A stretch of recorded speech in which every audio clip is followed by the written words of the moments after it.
All right, guys, and we are live. Ladies and gentlemen, ladies, we are live. We are kinda live. This is a pre-recorded show, and it's because the gentleman I have on, my guest tonight, we want to be able to pick up and touch guns. And YouTube is really weird on a live stream when you pick up and touch guns. So this is a pre-recorded live, not live. You know what I mean? So I hope everyone in the chat is in there. I know I'm in the chat watching this with you guys live. Bear with me. This is going to be a fun night. Now, my guest needs no introduction. If you followed my channel for any length of time, you know I'm a huge fan of his. He is a little tiny fan of mine. Without further ado, let's bring him in. The one, the only Dan, the firearm guy. Well, yeah, you're right. I'm not a fan. Hey, that's a sharp hat. I'm I really liking wear the hat. this and I show all my friends, and they're very much impressed. When do I get a firearm guy hat? There is none. Why not? There are no coffee mugs, no sweatshirts, no T-shirts, no hats, nothing. Old school, folks. Old school. You know, I'm gonna get one made. well, I do have. My wife did make a couple shirts for me. Kind of caught me off guard. I had no idea, and I wear them on video, and they're nice. And honestly, people do ask for them on occasion, but I just don't like this self-loathing kind of thing, you know. And I know it's not that, but maybe I'll get there. I've been saying it for years. Yeah, so I have hats made all the time. I get every time I do a meet and greet locally, I have hats made. And I remember the first time I had hats made, I gave them out for free. So I had them on a table, and everyone's like, "Hey, man, where can I get a hat? Are they? How much are they?" I go, "They're free. Just take it." So two gentlemen picked up like 7 hats a piece, and just thank you. I'm like, well, that didn't work out too well. So now I tell everyone it's $5, and when they go to pay, I just say they're free. Otherwise, it's just like SHOT Show and NRA Show. People, if everyone watching this, if you go to SHOT Show and NRA Show, there's lots of patches and stickers. Every booth has some kind of give out keychain or something. And there's people that walk around with baskets, and all they do is just slide the whole bundle in there. And I've seen it. Have you ever seen people do that, Dan? No, but I find it weird. I try to cut down on the least amount of stuff. If there's a hat I really like, I'll grab it, but that's about it. Well, my wife has banned me from bringing home any more bags from SHOT Show. Yeah. Because I got a little crazy, but I was at the PSA booth. Shout out to Palmetto State Armory. I was at their booth at NRA Show, and 2 old men came up in those little trolleys they have around, little carriers, and they just picked up, without any shame, no shame in their game, they picked up all the stickers and patches and just 2 handfuls each, and just took everything and just walked away. Boy, that's rather selfish. It's crazy. Yeah. And I asked the guy, I go, does that bother you? He goes, it happens 5 times a day. And Really? you know, Wow. yeah, it's bizarre. So Dan, for everyone that doesn't know you, you have been doing YouTube for 37 years now. No, you've been doing this 2011, March of 2011. So, if you do the math, 12 years. 12 years. And man, Then still trying to figure this thing out. yeah, aren't we all? So let me ask you a question too. So 12 years, did you ever go back and delete some of your videos because you didn't like them? Yeah. Really? I have, and I also have a couple that I really don't like. I just took off the title and basically left it blank so that it's not searchable, so nobody could find it. Because if you delete too many videos, it's not good for the channel to see that downward momentum, because it does come off the total. So just clever ways, but I would say not too often. I remember when you and I first met, you went back and looked at a lot of my old stuff, and you were telling me things that I completely forgot about, but it's still up there. They were bad, and the camera setup was bad, and the editing was bad, but somehow or another, myself and many others during that time, we got our message across. Yeah, and what did so you started YouTube before they did the censorship and all that stuff. You could do pretty much anything you wanted when you first started, right? Anything. People were showing how to make bombs. There was they did have some oversight in terms of nudity and things like that, but not too much. Like that was the big draw with YouTube is you could put it on the internet and share it out with the world, and not much can be done about it. And then as time went on and as monetization became a thing, now it's pandering to the big money spenders, Right. and that has, and I've been around. I've seen back. I've seen a lot. You think about, you used to have to apply for monetization, and you had to like reach a certain greater than 4,000 hours. Like I think I had maybe 25, 30,000 subscribers before I finally got monetized, and it was a struggle. I got denied twice before I actually got it. And even back then, only a handful of videos. The video had to perform well enough to be considered for monetization. So we actually have it better in some ways and worse in others. Wow. Because like channels like FPS Russia, who was the first gun tuber I ever saw. I remember I was working graveyard shift and I was going through YouTube and I came across this Russian guy who everybody knows FPS Russia is actually this guy from Georgia. But he was blowing stuff up. He had a double shotgun and stuff I've never seen before. And it blew me away. And then from here, I started watching Nut and Fancy. And I was a big fan of his when I had 3 hours to watch one of his videos. But Mm-hmm. yeah, and then Hickok, of course, and then it just kind of IV88. Uh, man, so many good channels back in the old days. Yeah, and those guys have all been around a long time, and their channel success shows it. And I tell you, I've seen a lot of people come and go, and those guys have stood the test of time, and they keep plugging away. Now their success is showing it, which means that there's some financial gain there, which is good. But they have really blown up, and except for FPS Russia, he actually spent some time in jail, Right. and On some bogus you know charges. Well, he had all of his stuff confiscated, all of his firearms and everything else. So we really don't know the whole story, and I don't care to get into it, honestly. Yeah. But man, his channel still gets views. It's crazy. I think some of his videos are still up. Last time I checked, people are still watching his videos. At one time, he was in the top 10 view count and sub count for all of YouTube. I think it was in the top 5. Wow. That's Mm-hmm. crazy. That's Yeah. crazy. All right. So, everyone in the chat, thank you guys for being here. We just want to acknowledge that you are here watching us on this pre recorded live. And we're doing a pre recorded live just because we like to touch guns.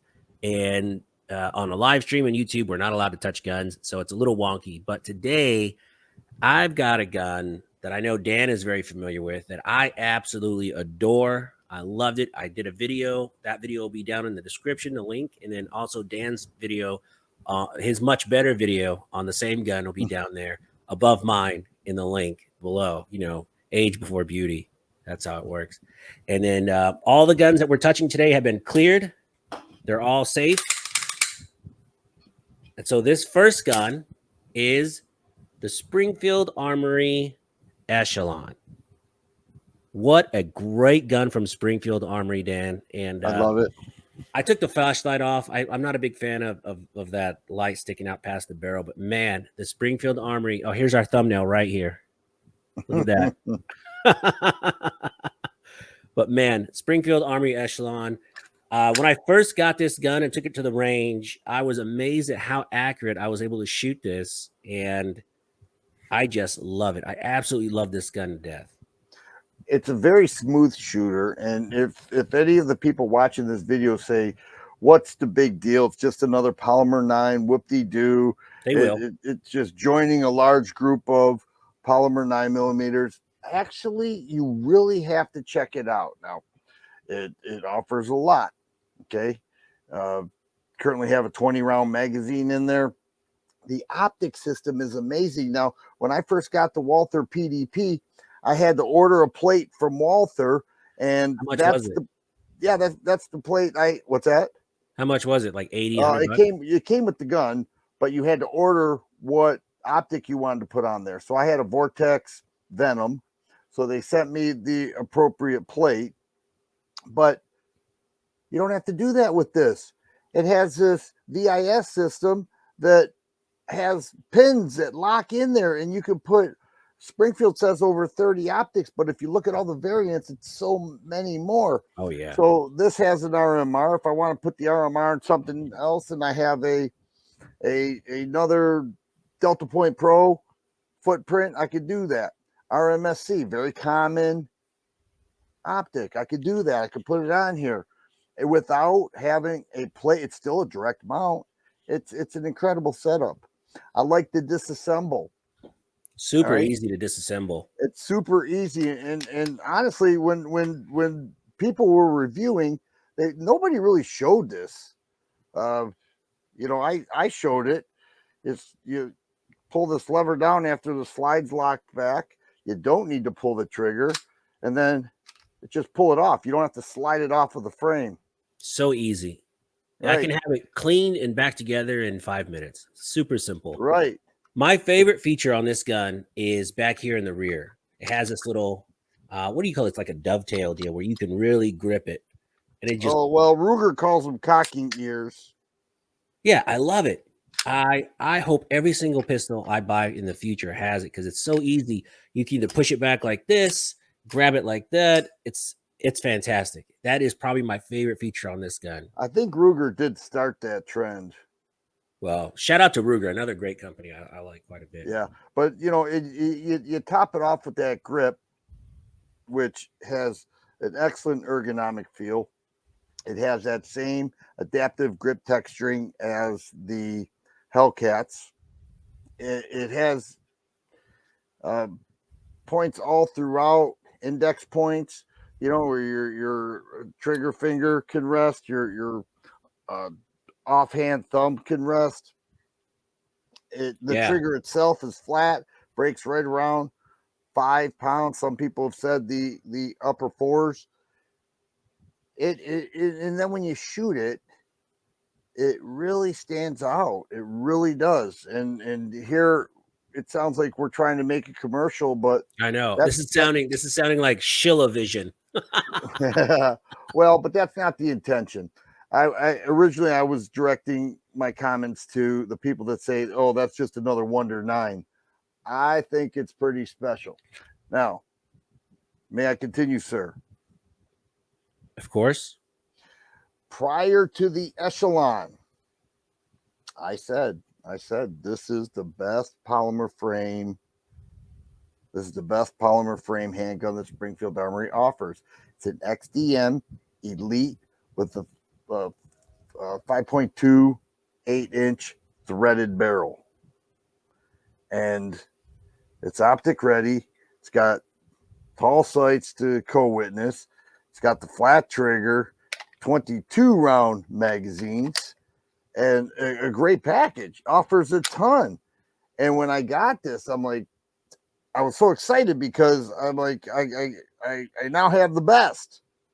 And then about a month later, they come out with the Echelon, and I've shot them side by side a couple times. Actually, I've got a review comparing the two of these, and they're both really nice guns. But Yeah. they both have some advantages over the other. But for the most part, the Well, Echelon has. is there anything you don't like about the Echelon? I've thought about that, and I've thought about you know if you look at the cost of a bare bones Echelon with by the way, a tritium front night sights are standard. It's standard. You can go with the U notch or regular night sights in the rear. So there are three variations. It's 679 is the MSRP on the bare bones one. That's with the Hellcat rear sight and the tritium front dot. Hmm. It's you compare that to some other models, even Glock, to get a new Glock out of the case, you're looking at closer to $600 these days. This is $679. It comes with a front night sight and so much You know more. what? Honestly, you know what we need, Dan? We need at the bottom. We need a little ticker with like QVC where they can. If you call now, you'll get an extra magazine. Yeah. This does sound. Sorry, And everyone in the chat. Sorry, we are not shilling. We just want to talk about some cool guns we just reviewed. Now, here's something on the Echelon that I don't not like, but a feature I miss is the loading cocking indicator in the back. I like that. So if this is my bedside gun, just like my small one, if it's late at night, you grab your gun, you just put your thumb here, okay, it's loaded. Then there's the chamber indicator in the top, which another feature I miss. It doesn't have that. So it's loaded, it's ready to go. I can be in the pitch dark and just braille it. Yeah, exactly. So that's the cocking indicator. And then the loaded chamber indicator on the top. Two features I really like on Springfield guns. I wish this one had it, but I'm not going to miss it. Too bad. That's it. well, as many people will mention, the loaded chamber indicator is in your head, and that's why I like to do a press check every now and again, just for assurance. I know it's loaded. I'm talking CCW gun now. I know it's loaded, but I like that, and I'm not gonna get the slide out of battery. But I understand your points. I mean, that was a premier standard on all XD and XDMs were both of those features, and it's not on the Echelon. But I think what Springfield was trying to achieve was to build a new gun from the ground up.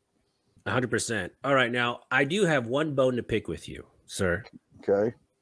You did a video talking about my favorite optic company in the world, Crimson Trace. And I'm like, you said it was the worst optic, hands down.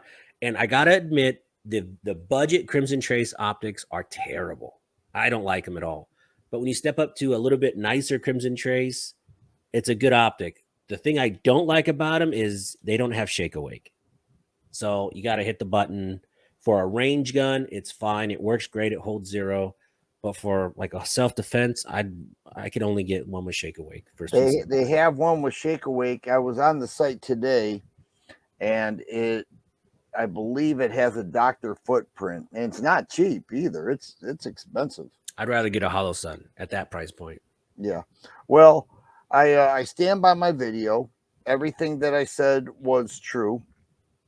I had I've had a few of the real cheap Crimson Trace, and they are absolutely terrible. Terrible. They're terrible. They're terrible. But to the credit of Crimson Trace, they did reach out to me, and we had a live chat the way we are now. Of course, it was private, and the main goal was the gentleman wanted to hear my experiences, and I told him. I said, and everything that I said on the video was true, and I would like to show you or send them back to you, but I threw them away. If a red dot doesn't work, it's garbage. It's trash. There's nothing to save. So we had a great conversation. He offered me an opportunity. Is that a rad? It's a little Bushnell. Oh, Bushnell. What model number is that? I don't know the model number. I needed an optic really bad for a video, and Amazon. Now look, I don't like Amazon. I don't like shopping at Amazon. I'm sure everyone in the chat, none of us shop at Amazon. None of us shop at Amazon and want to support them. But I ordered this at 9 o'clock at night, and it was on my doorstep at 6 a.m. the next morning. Oh, you can't beat that. And is that an RXU 200? I want to say yes. It came out last year. It's kind of a bigger window. Yeah, that's the yeah, it does sound familiar. There's the RX. That's an RXC 200. I have that. Speaking of Bushnell, I want to. Oh, it's the RXS 100. Okay, it's the 100 series. Okay, so yeah, it's a great red dot. It works really great, but it's budget. Again, no shake awake on this. I want to show. Go ahead and show your viewers one of the products you want to show, because I want to show that new RXM 300 that Bushnell's offering, and I've got it on the Prodigy, and it is such a nice red dot. So I'm gonna take my What do screen I off have? What do and I have? get the Prodigy. I have. Oh, you know what I got? That's cool. Hold on. Yeah, here's what I got. That's really cool. I have these Phoenix flashlights. They're called the GL06, and they're about $80 on Amazon. Super cheap. Really great. Nice. Everyone that knows Phoenix Light knows that I'm a big fan. I have a bunch of their flashlights all throughout my house, and I love it. I love it. It fits standard Glock models, and I have this one on my PSA Dagger, and man, goes on super easy, super bright light, and yeah, that's it. That's my show and tell. My Phoenix Light GL06, very cool light. So how do you test a light? Like, look, man, I grew up poor. If someone gives me a light or something to go test, I'm not going to go beat the crap out of it and break it, because breaking perfectly good items is just not in my blood, man. I can't just break something just to break it. So I put it on these two guns. I'm about 1,000 rounds through this one and a couple hundred rounds through this one. I've left them on a bunch, charged them down. So far, I've charged them all the way down twice, charged them all the way up twice, and they just work so far. So I don't know. I don't know. They're great lights. $80, you can't beat it. All What? All right, right, so Dan. So what are you showing? I'm showing the RXM 300. There are, and I'm going to take a quote that I heard you say on one of your videos. I don't know what I'm talking about. No, well, no, you said if I would love to put a Trigicon SRO on every optic ready pistol I own. Can't afford it. It's a ton of money. But you just brought out a Bushnell. I'm going to bring out a Bushnell. This is the RXM 300. It models the SRO. Look at that window. I did check to clear the gun. It is clear. That thing is That huge. window is massive. Price point. MSRP $300. Oh, it's not cheap. Is Shake Awake? Shake Awake. Well, but okay, it's not cheap. I tell you, on the Prodigy, I don't want a cheap optic. So it's going more like the Hollow Sun category. Yes, but I don't believe Howson has a optic with this big of a window for a pistol. Look at that. Now, the battery compartment is on top. I like that. It is Shake Awake. Like It that. has a cutout in the rear to co-witness. Easy Okay. adjustments. Nice clear. I believe it's a 3.25 MOA red dot, which is perfect. I love it. I think it's a phenomenal optic. What's And the model number? RXM 300. RXM. Let's see if it's on old Look at Amazon. that. I can get the dot on video No, there. it's not on Amazon yet. No, actually, they just released it. I got an early release because I did some written work with this optic. It also has intensity buttons on both sides, and if you hold them both at the same time, it'll lock out. It'll lock the user out from manipulating any of the buttons. And the advantage there is for, say, a competitor. They want it. They don't want any accidental button pushes to change the intensity.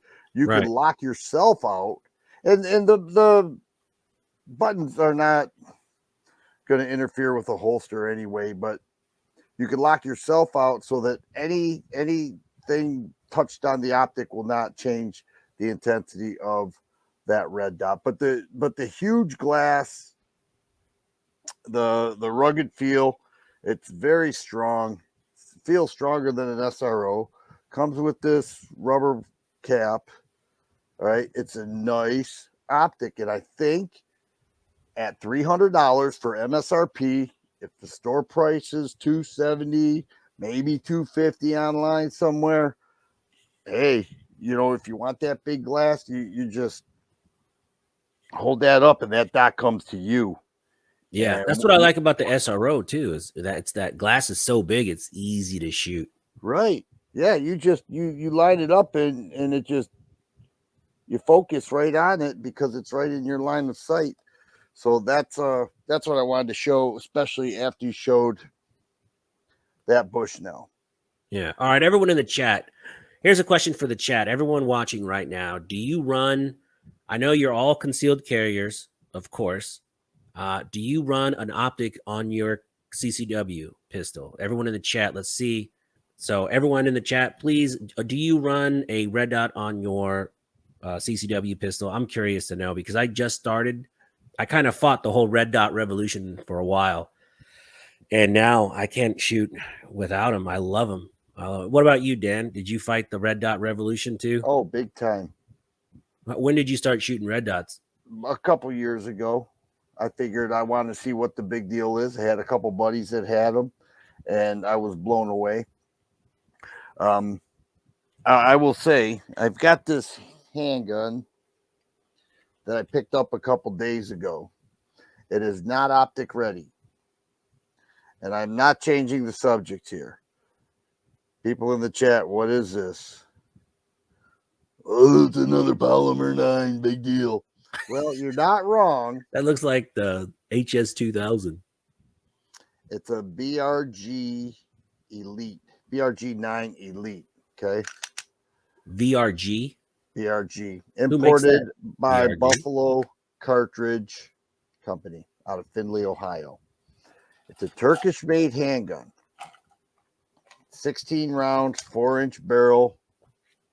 Kind of top heavy, but BRG was originally a steel producer, and I think they still are. But they decided to come out with handguns, so they have the BRG. The MSRP on this is $250 for the non-optic ready one. And so I've become rather spoiled with all these really nice guns being optic ready. So I took this to the range, figured no problem. And I shot it, but I wasn't ringing steel like I do with an optic. So the advantage to having a dot on a pistol is that you are focusing on one dot instead of 3. Right. And for those who have eyes that are failing, like mine, and it comes with age, it really does. It really helps. It really helps. And so it's easy to become addicted. I remember a while back, I featured a gun, and a guy I knew said, "Not optic ready, not interested." That's And I was me. like, "Yeah." I was thinking a lot of people said that. Why do I want that? I've been shooting my whole life without. I don't need that little toy on top. Well, when you give it a chance and you practice with it, it's almost like getting a new cell phone. You get a new cell phone, all this technology. I'm never going to use it. You struggle with it for 2 weeks, and you can't live without it. Right. It's the same concept, the exact same thing. Yeah, it's funny. Red dots. I'm doing a video now on red dots. I don't think anybody should skip iron sights and go straight to red dots. I think you should have a firm foundation on how to shoot with irons and then go to red dots, because I always shoot low left. And what I started doing is I put red dots and then I would focus the red dot low left. So I was encouraging my poor shooting habits. So if I was shooting irons, all my shots are low left. And so I've been working on my grip. It's a work in progress. Actually, I just started shooting with a professional shooter. Shout out to Jake if he's watching. And he showed me a few things on how to fix my grip, and was great because then I could shoot much better. Then I had to change all my red dots to actually shoot 0. Because if I picked up anybody else's gun with a red dot, I would shoot it low left. And I'm like, why do I keep doing that? It's because I have shitty shooting habits, and I needed to work on that. So I think red dots are fantastic, but you should have a firm grasp of irons before you start going to red dots. You know what I mean? Yeah. Let me get to another gun, because this one. Everyone in the chat, Dan's like, moving on. No more of your stories. well, no, but you said we want to feature new stuff. Yeah. This one literally lit the internet on fire. Rossi has been a producer of revolvers for years and years and years and years, and then they just stopped. Well, this year they came back, and they came back with a doozy. I have people ask me all the time, is the Rossi revolver as good as the Taurus? And I think the greater question is, are the Taurus revolvers as good as the Rossi? I would get this again. And let me just tell you why. It's a double action, 357 Magnum, 6 chambers in the cylinder, 3-inch barrel, full underlug. It's got a rubber grip. I always said I was going to change that for a G10 or a wood. I like wood grips. I got that classic Very classy. part of me. But also, the firing pin is on the hammer. Now that's classic. It does have an internal safety. And the width of that trigger, look at how wide that is. How many times have you shot a double action revolver with some little pencil thin trigger, and after a couple cylinders, you're like, man, I'm ready to move on to something else. I never felt that way with this. And a single action trigger pull, I did show clear, but I'll do it again because I'm a safe guy. That single action trigger, man, I have to get this. Everything's opposite is super nice. Wow. Nice. And, you look at just a little pressure. Now, they produced this for CCW, the 3-inch barrel full underlug. Nice all steel frame. But it's solid, and it handles the 357 with ease. And so this was new in 2023. I was fortunate enough to get my hands on it for review. I don't want anybody feel the need to duck. It's okay. I'll post a link to that review down below too if anybody wants to check it out. I've got a couple, and it's really a great addition to the revolver world, and it's meaningful to me because my first revolver many years ago was a Rossi, and I liked it. They weren't anywhere near as refined as this one is.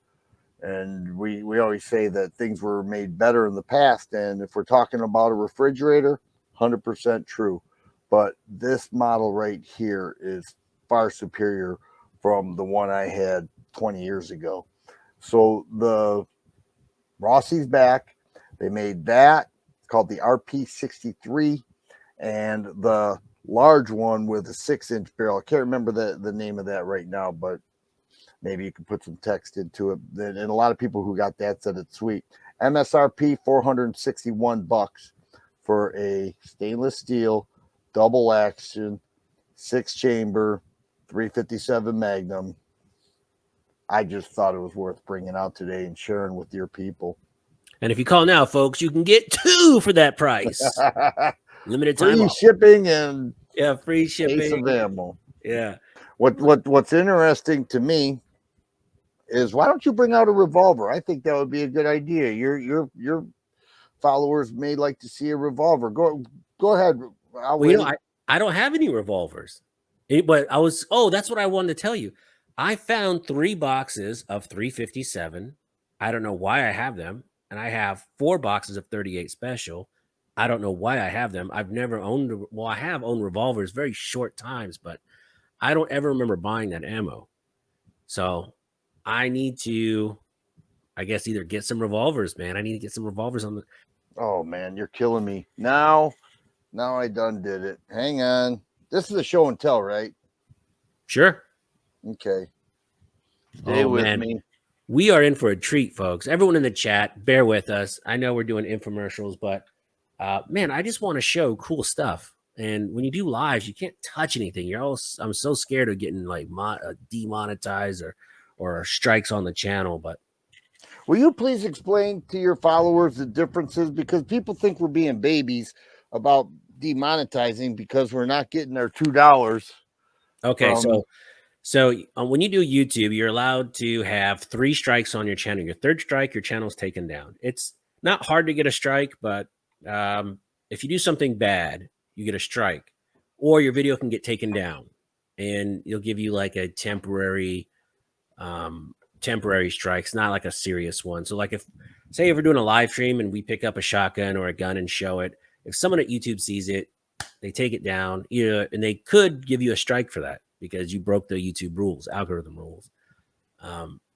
So if you get 3 strikes within 1 year, your channel's gone, and you don't have anybody at YouTube to reach out to. So there's no one we can call on the phone. I mean, even people with 1 million subscribers, they don't have like assigned reps. Everyone thinks that once you have 500 to 1,000, I mean, to 100,000 to 1 million subscribers, 2 million, 10 million subscribers, unless you're like Mr. Beast or PewDiePie or some huge giant channel, there's no bat phone to anybody at YouTube. So they can just delete your channel and see you later.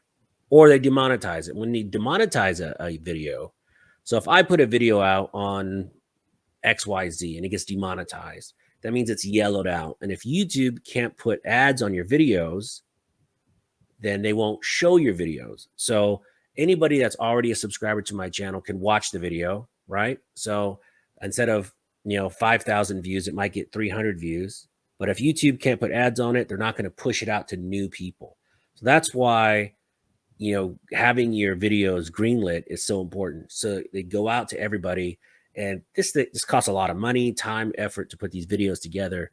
And for someone at YouTube in India or wherever their call center is to see it and just strike it yellow just because they think you violated a term of service, it sucks, man. And then you can petition it online only, click a little button, and you can try and dispute it. And that takes anywhere from a day to 2 weeks.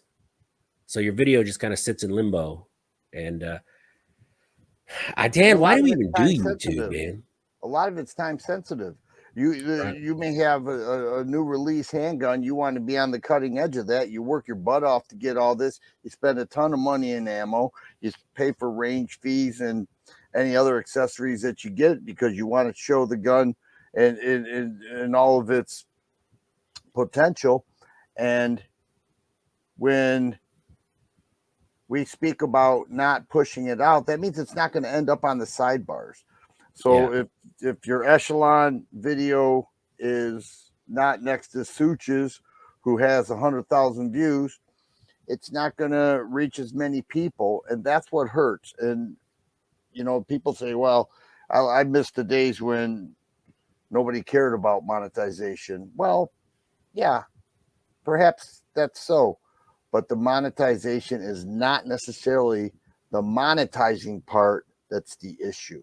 It's getting new subscribers and getting your videos out there. That's Getting more out important there. to We me. all make videos because we want to share our experiences. That's what it's all about.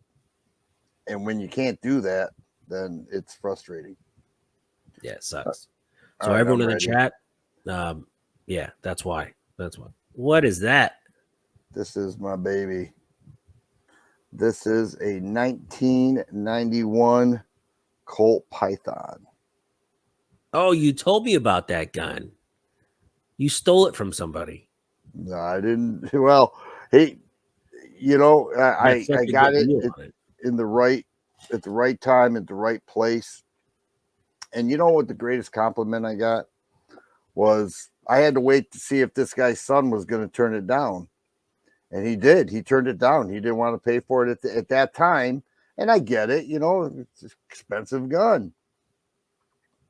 But he contacted me back and said, "Yeah, I talked to my son. I gave him first chance.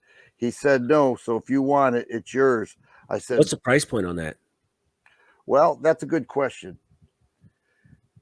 Did I say it was a 91? It's a 94. Yeah, 94. Yeah, 94. They started making the Pythons again, right? They did, and this is the thing that a lot of people don't understand. So if I make a video on this and say it's worth $3,500, people say I could buy one brand new for $1,500. What are you talking about? They don't understand, and I don't have the patience to tell every person who says that the truth. This is a stainless steel 1994 Colt Python. It was hand fitted, it was handcrafted, it was hand assembled. It was hand polished. The timing is perfect. I showed you the Rossi. This is even sweeter. I mean, you just put some pressure on that, and it is really a nice single action trigger. Full underlug, vent rib barrel, orange insert in front. It's got the 6-round double action 357 Magnum, smooth as can be. You feel this is like silk. I've never felt anything Oh, that's as $3,500. yeah, I could get $3,500 for this. I could go buy a brand new one for 15. I'm kidding. I'm just kidding. Well, yeah. They stopped making the original Colt Pythons back in 2004. Up to 2005, they made them by special order only. Now, when these were really popular in 2-inch, 4-inch, and 6-inch, and an 8-inch target model, not many of those out. This was the most popular. And as a duty gun, they were very popular. They were a dime a dozen. Fast forward 30, 40 years, it's a collector's item. They're hard to find. And people said, well, if Colt starts making the Pythons again, then it's going to decrease the value of your gun. It didn't happen. This actually increased. Okay. Yeah, I heard around the campfire that the new Colts were not exactly as nice as the originals. Well, they're machined. They're modernized in a way, but you'll never have this type of craftsmanship again because the people who were experts are gone. The machinery was sold and scrapped and everything else. And then eventually Colt just shut it down. They got competition from Smith and Wesson and others, and they just shut it down. Nobody knew the value this would hold. And so many people tell me, man, I had 2 of those and I traded it or I sold it or something. I had no idea how much it would be worth 30, 40, 50 years later. And What did that sell for new? Oh, back in the day, 1,200. Oh wow, that's quite a bit. Yeah. Oh, Quite a bit of a back in '94, the guy paid 1,200. The grips, and if you have the case, the original case, that's worth $400 to $600. The case, the cardboard case. no way.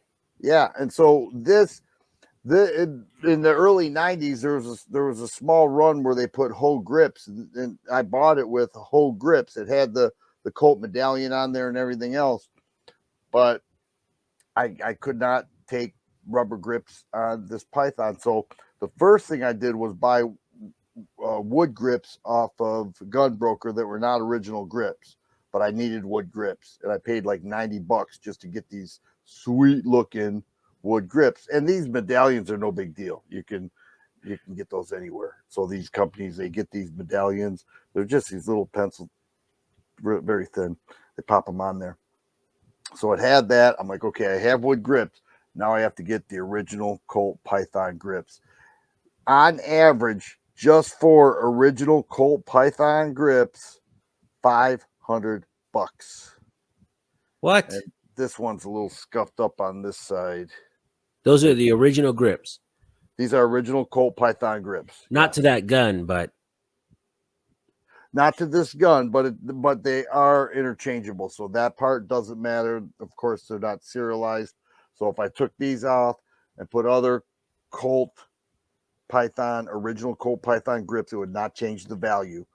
So I bought these and I've kept them on there, and this is just a beautiful revolver. Many people will tell you this is the best revolver ever made, and you're not going to hear that from a Smith and Wesson guy, but an impartial person will tell you the Colt Python is the smoothest shooting 357 Magnum ever created. Original one, big difference.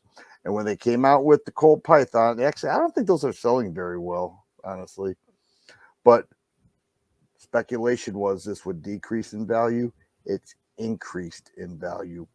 And part of it is because of the fine gentleman who created these back in the day, who did such an amazing job. And the stainless steel, the blues are beautiful, but the stainless steel actually carries more value compared to the chrome plated. So they had a Nice. couple that were chrome plated.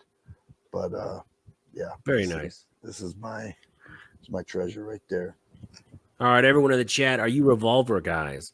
I know I got a couple subscribers that are revolver fanatics. So anybody in the chat right now, yeah, are you revolvers? Do you like them? Would you ever carry a revolver? Now, I mean, I think everyone used to, any movie from the 80s and 70s, they always had an ankle holster with the revolver in it. That was the backup gun. And man, I don't know if I'd ever carry a revolver.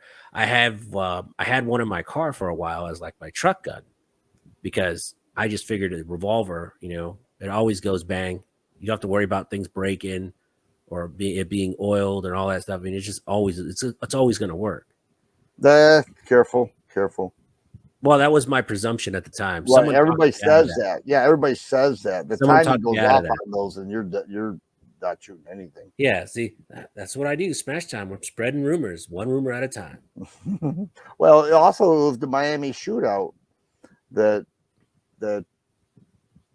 when the officers were so undergunned with these 6-shot 38 specials against these guys who were heavily armed with a Ruger Mini 14 and AKs and shotguns and everything else.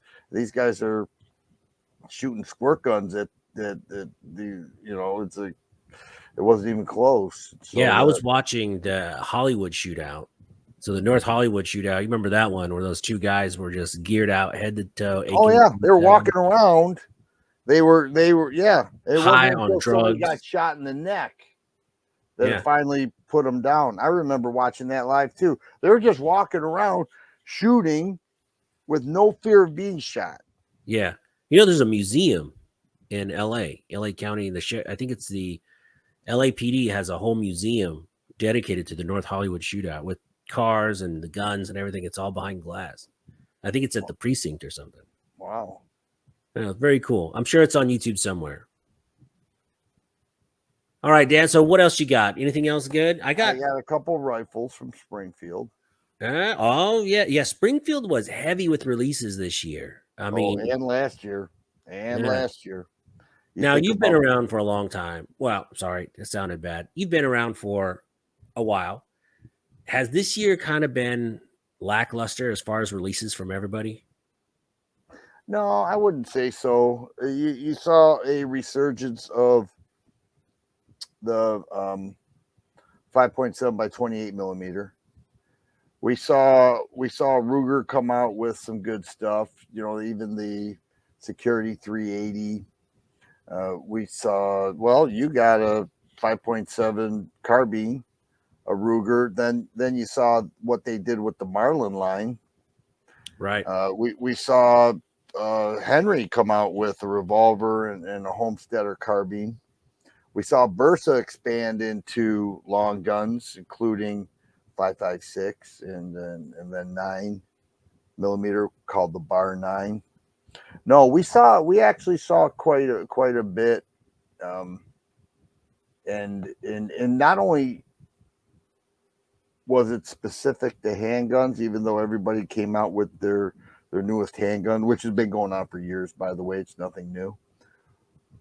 But we've seen it in every area of the shooting world. Everything from precision shooting rifles that cost $3,000 as a starting point before the optic, to double stack 1911s that really took off. And and now everybody's making their double stack, very subcompact gun for carry. And so we're seeing it. Maybe, well, I said it SHOT Show. I did not see much new in the shotgun world, but that doesn't mean maybe I just missed it. But yeah, I don't know that it's lackluster, and I think Taurus came out with optic ready revolvers. I don't know how well they're doing, but I Yeah, know how they're cool is that? I've actually been looking for one. well. If you think about that sweet single action trigger with a very light pull on a revolver, and you put a dot on that, you should have an accurate shooter there. And that would be a big deal. That would be a lot of fun. Getting back to the double stack 1911s, it's huge. And it's fun, and you've experienced them all. And it seems like it's Some not so so good. yeah. Well, and such is the gun world. But let me show you this. This one I'm super excited to show. It's a different kind of rifle. It's called the 2020 Redline. See that hollowed out composite stock, heavy rubber back pad, bolt action, 308. I've got a Bushnell, another Bushnell here. It's called the 4500 Elite. What am I doing wrong?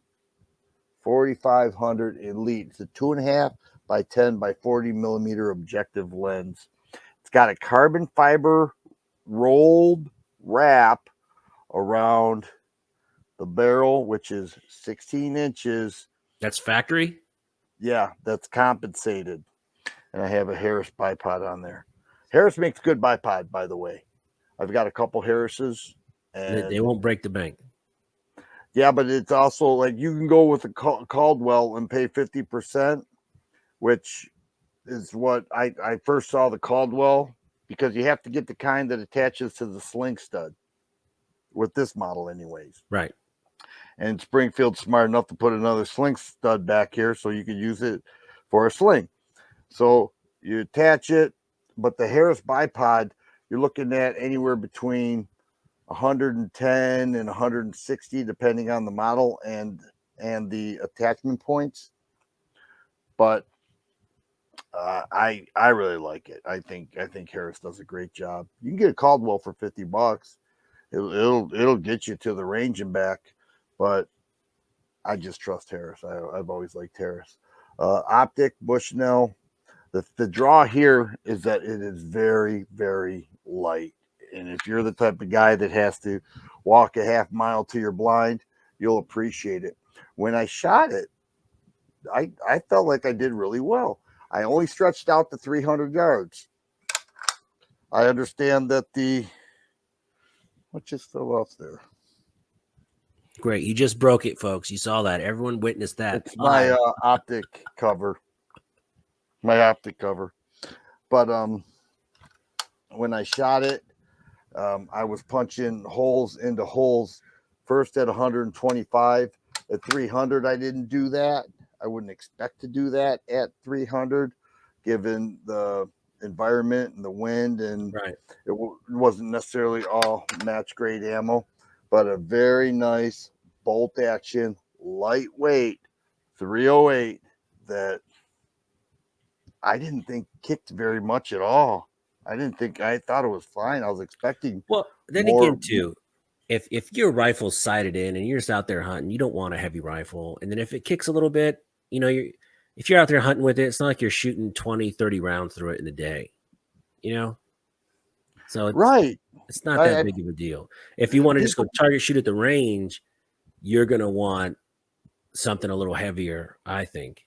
Oh, like I got my Remington 700 project gun right here. I'm going to put some new glass on it soon. Oh, now it's my turn to show and tell. I got some new glass I'm sticking on it. Hold on. While we're waiting for him, I'll go ahead and roll through that. You can see that the interesting thing of the barrel with this is that the carbon fiber rolled wrap makes no contact with the barrel. The barrel is completely free floated. Okay, you can see the gap in there. So it's a free floated barrel, and the carbon fiber in place of steel adds to the lightness of that, considering the stock is hollowed out and it is composite. Go ahead, sir. I have by Blackhound from their Emerge line. I have a new scope. I'm so excited to put this on. that Remington 700, and this is a 4x32x56. This is a pretty. Ooh. This can reach out and touch something, but I love the presentation from this box. It just opens up, then you can kind of check it out. I don't know if you can see. Who makes that? Blackhound. Wow. Blackhound was just purchased by another company. I don't know if I'm allowed to say who, but it is a larger company. But man, you take this scope out and it's all business. I mean, these turrets, everything is real easy to. The clicks are so clear. I don't know if you can hear that. I mean, man, I can't wait to take this to the range and get this thing sighted in. Does it come with rings? Yes, it does come with some heavy duty rings. Nice. Heavy duty rings. So And that's what what I'm putting optic? on that. Okay, I so you're love it. putting that on a Remington 700 308. Yes. Okay. So I should be able to reach out and see that. I'm waiting. I'm getting my son. I have another Blackhound scope I'm putting on my son's Ruger Precision 22 that's being custom Cerakoted right now. Ooh. And I'm getting that one from the shop any minute, and I can't wait. That thing is going to look so freaking sweet. So, he's 10 years old, so it's going to be Minecraft themed. Well, So and it's also going to strengthen the metal. The Cerakote's going to strengthen the metal and make it a stronger optic in case it drops. Oh yeah, I didn't even think about that. Cerakote's very, very tough.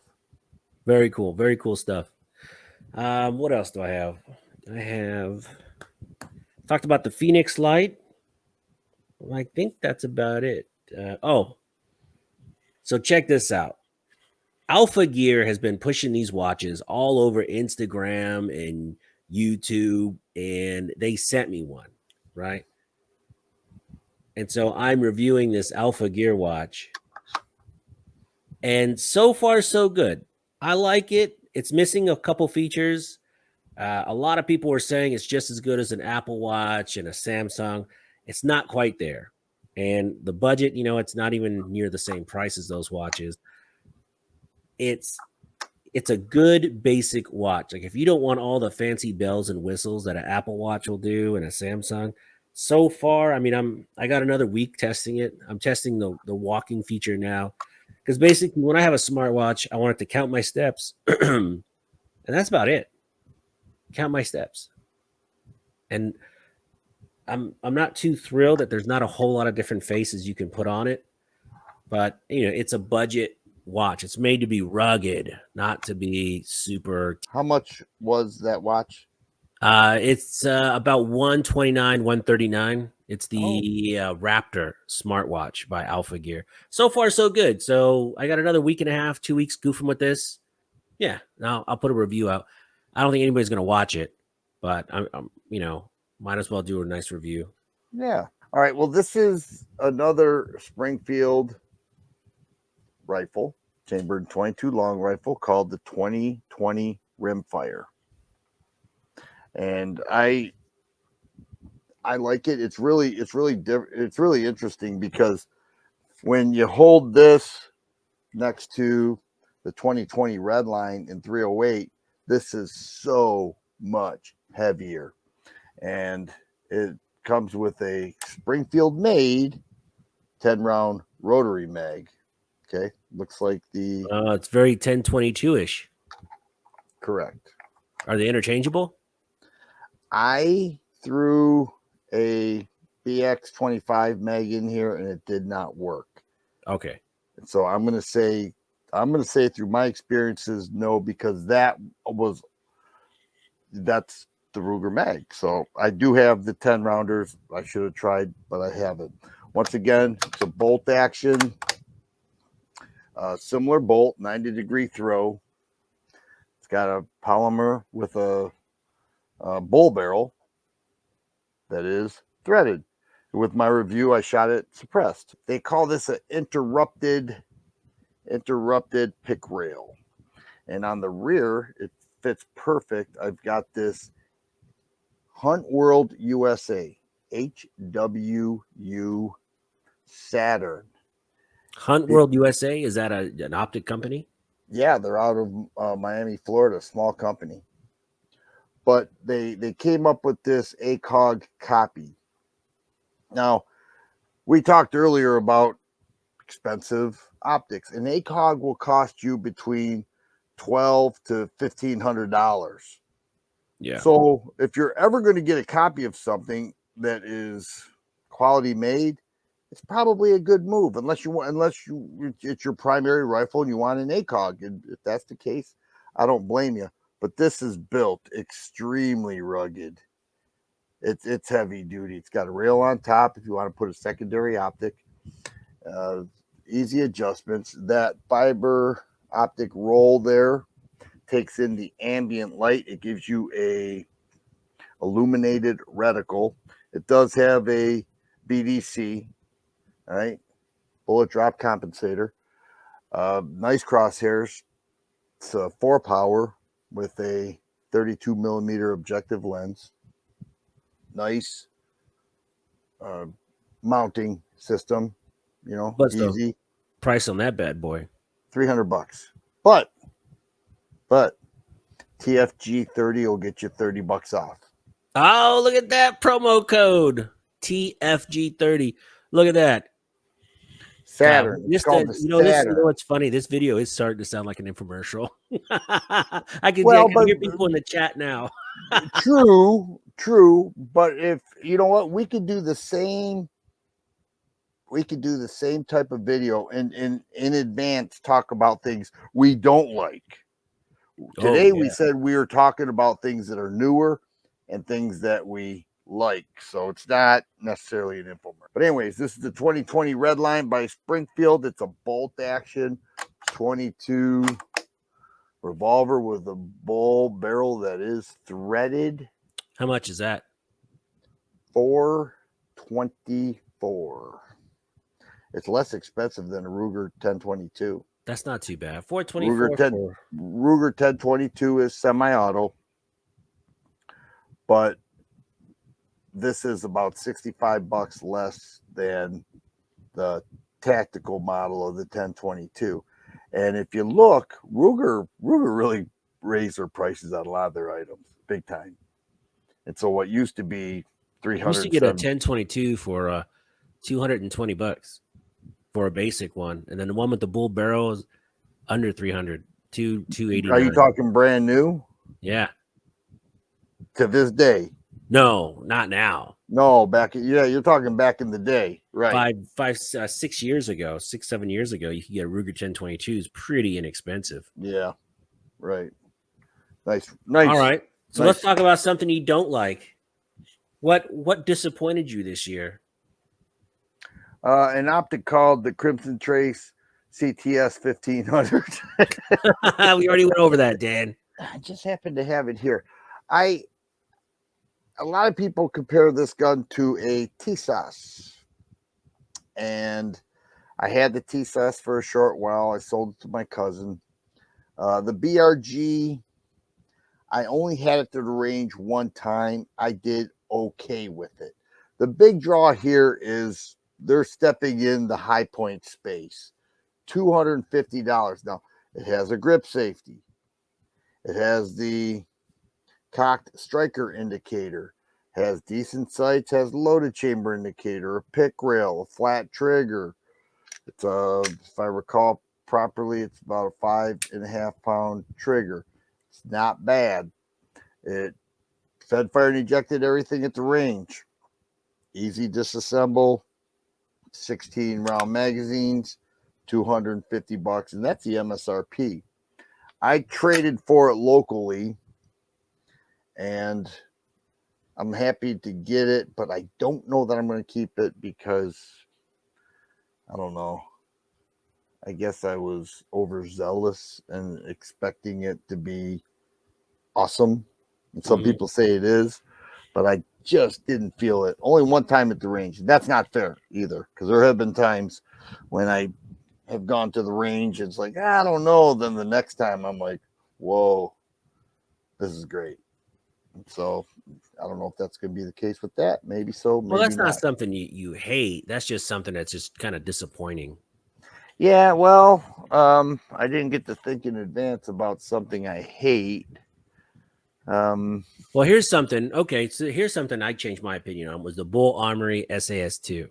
So the first time I shot it, I didn't really like it. It was super lightweight. The trigger was just okay, and it was super snappy. And I told everyone during a live stream or something how much I didn't like the Bull Armory SAS2. And did I get an earful? Oh, that's the best gun ever. This and that. Blah blah blah. So a few months later, me and Mike are at the range. He pulls it out, and I go, you know what? Hey, let me revisit this gun.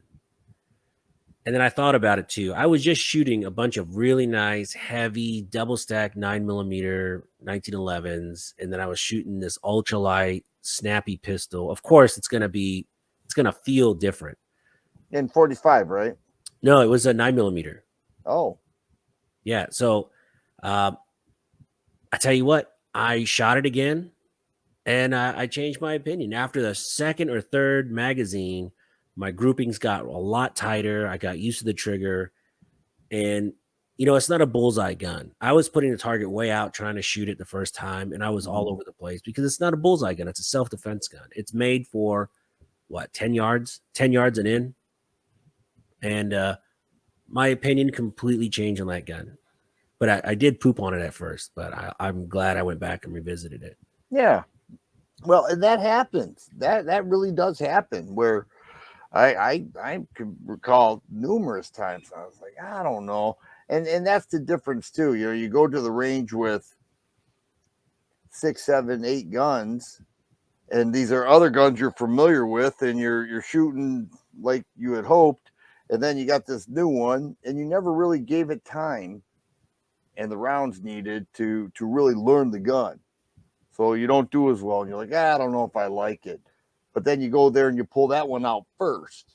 You say, I'm going to really try to dial this thing in, and then you love it, and that Right. that does happen. So to go to the range one time, and I always laugh at the guys say, I took that to the range one time, and I sold it the next day. Well, you really didn't give it a chance. You have Right. you have the patience of an ant. Okay. The patience of an ant. Yeah.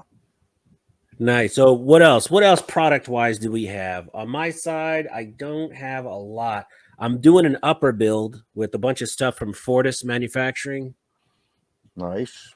And I have a code for them too. I'll post it down below. But man, I think they make the absolute best AR parts, hands down.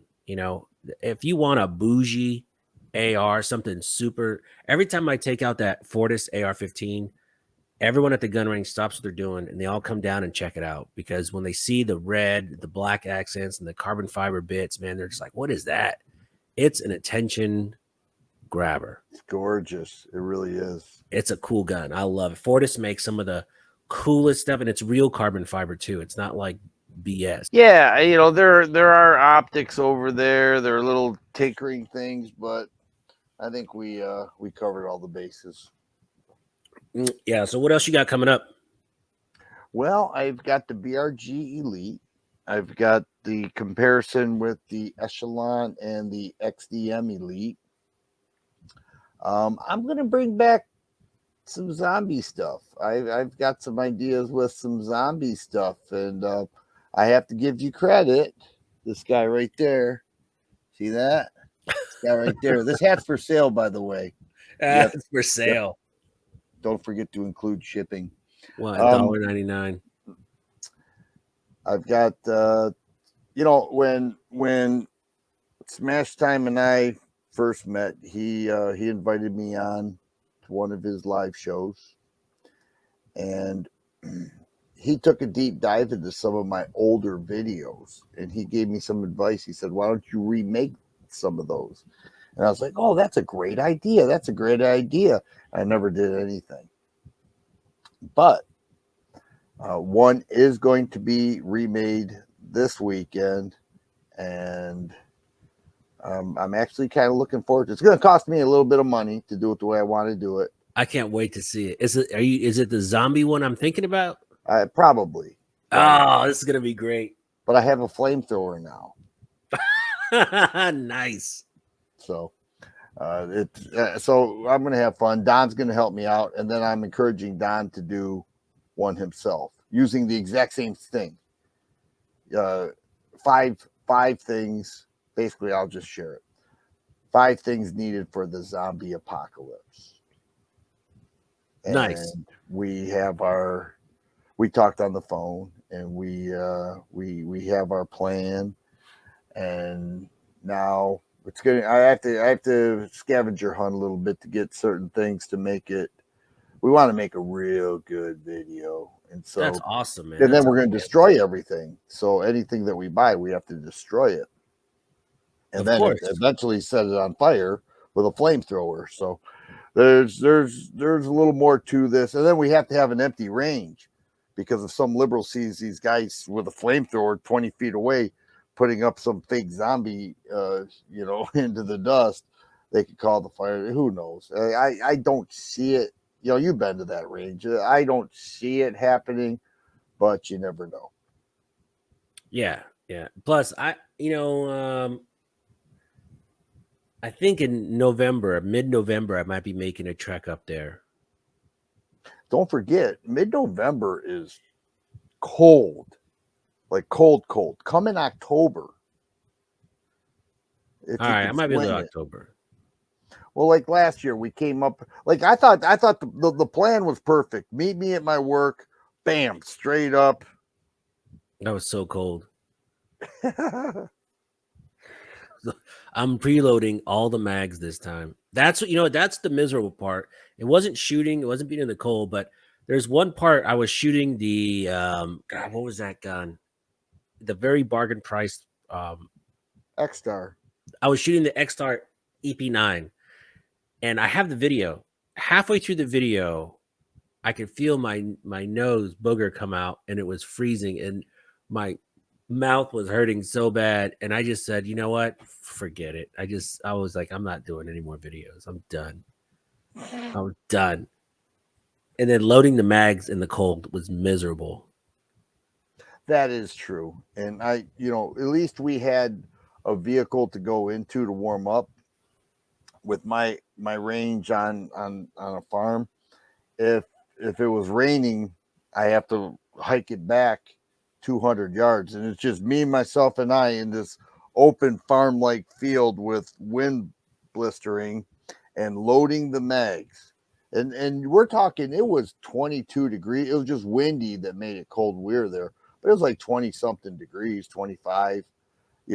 When it gets below zero and windy, that is cold. That's when you stay home. I could, it's funny. If Fluffy's in the chat, I could hear him making fun of me right now. So yeah, I go up there. We could do like yeah, okay. How about mid-October? Might be able to do mid-October. Mid-October, we could still have 50, 60-degree weather. I don't mind 40s and 50-degree weather. I don't mind it. I like the cold weather. But when the wind was just so brutal, man. And well, that's that big pit too. Yeah.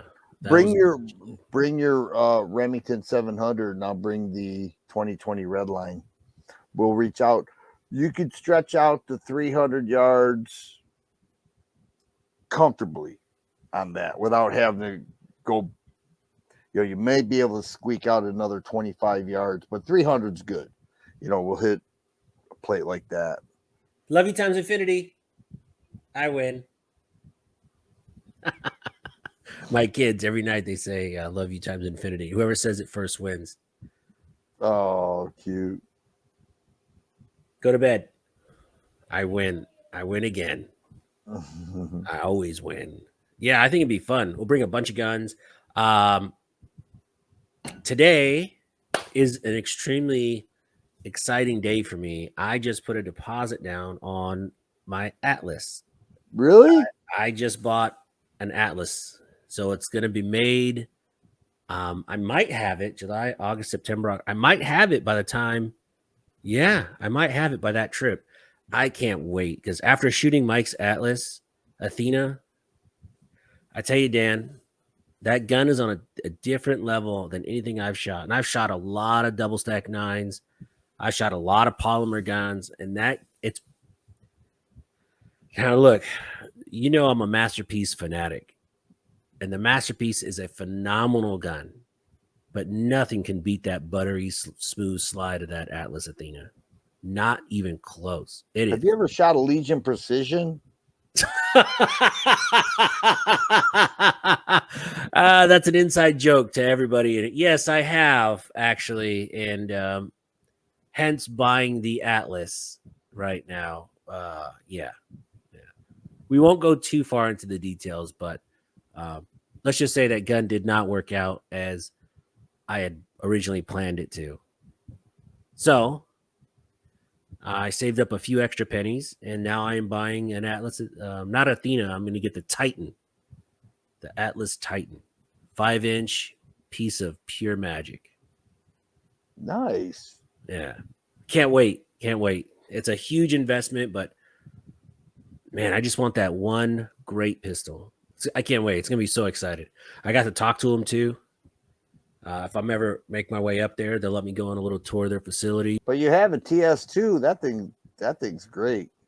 I tell you what, people like look. I've shot all kinds of race guns and everything. That TS2 holds its own against all of them. It's a Oh, it's phenomenal gun. phenomenal.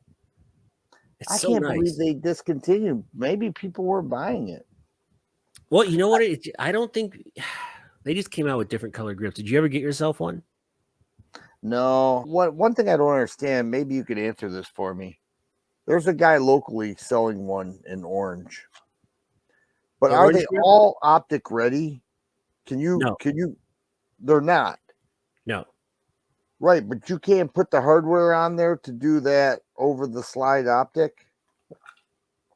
The green one, I did that. Okay, but the orange isn't suited for that. The orange is suited for that. The green one is. The blue one does not have the little bolt. Some of the lower end CZs don't have the little mount on the side of the slide where you can add the over the mount. So I could pick this up and get that attachment bolted on the way you have with the racing green. Yeah, hold on. Let me go grab. It's not another Wonder 9, people. You have to check it out. And when your buddy gets it and you say, oh, why'd you get that? It's just another Wonder 9. Take a couple shots. Load a mag. Load a 20 round mag. Give it a chance. You'll say, wow, that thing is really nice. Nice trigger. Nice accuracy. 4.5-inch barrel. Whew. Again, all these guns are clear. So on the CZ pistols, this is my TS2. This gun is an absolute tack driver. I mean, it is an amazing gun. But for you to be able to put this side mount optic on, right? This optic up here, you got to have these two holes here. Now, if you look at a lot of CZs, they'll have like a little gas pedal deal on the side, but they won't have these two holes. So as long as it has these two holes here, you can mount the optic. On the left side of the pistol. Yeah, and the optic fits right over the slide. And you have to buy that from CZ or anywhere? There's a place called CZ Parts, and then it has a little side handle to rack it back because you take off the rear sight. You don't use the rear sight anymore. You put a little charging handle on it. Yeah. Man, so much fun to shoot. Dan, you shot this gun. Oh, I loved it. I loved it. And with the grip, yeah. And the I fact shoot they this don't make thing. it. I can shoot this 15 yards and just drill out the targets. Mm-hmm. It is phenomenal. And I have that exact same. Is that a 507? Yeah, it's the 507. But yeah, and you got the it's the XS because it has the solar panel. Yeah, it has a solar panel up top. Yeah, I have that exact same Halosun. 407C X2. Okay. HS. Yeah, HS. But yeah, this gun is this is an amazing shooter. If anybody in the chat has one of my favorite guns, absolute favorite guns to take to the range. So that's interesting. So I learned something on the left side. If it has those two about an inch apart, Yeah, you'll see it. So if you go on like the CZ website, the lower end ones, some of them don't have it. I think the blue grip doesn't have it, but the green one does. Because the green one's the next step down from the orange one, mm-hmm. and then it's orange, green, and then the other colors. Blue and black. Yeah, blue and black. Yeah. Then you have all the other ones. I'm sure there's some CZ experts in the chat right now screaming, "No, you don't know what you're talking about." But yeah, as far as I know, salesman term, as far as I know, it's orange, the green grip, and then all the other colors. But that could have changed this year because I think they're always evolving the line. Well, they're making them in 40 Smith and Wesson. Yeah, which is a weird move. But it was explained to me by Don that there are certain competitions that don't want 9mm, so it's got to be 40 or higher in caliber size. Huh. And so, they built those for competition, and there were people that could not use them in certain competitions, so they were like, okay, fine, we'll build it in 40. I mean, heck, if you put this in 10 mil, I would buy it. I think it's heavy enough. I think a 10 mil would be sweet. Oh yeah.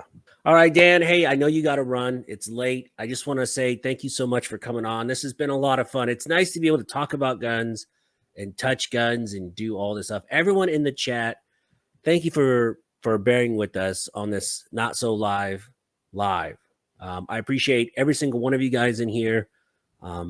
You guys are what makes the channel work. Without your support, I wouldn't be doing this. That's all I got to say. Dan, you want to do the outro? Well, I just appreciate the opportunity to be on your channel, to connect with your followers. It's always an honor of mine.